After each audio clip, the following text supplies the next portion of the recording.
ह्या मोठ्या जावेने विचारलं, कोण आहे? त्या रडलेल्या आवाजात मोठ्या स्वरात आवाज दिला आणि बाहेरून आवाज आला, ताई मी.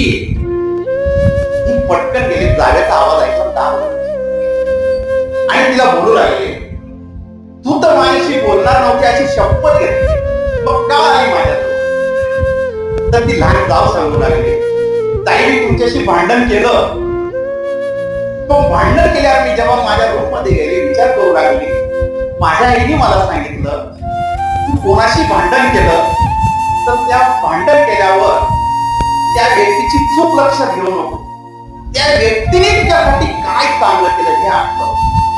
मला लगेच आठवलं, माझ्या जावेने मला लहानपणी सारखं सांभाळलं, माझी चूक ती प्रत्येक वेळेस सांभाळली. आणि एवढं म्हटल्यावर मोठ्या जावेचे डोळे उघडून आले आणि ती लहान जावेला पटकन आपल्या गळ्याशी आणि तुम्ही जावर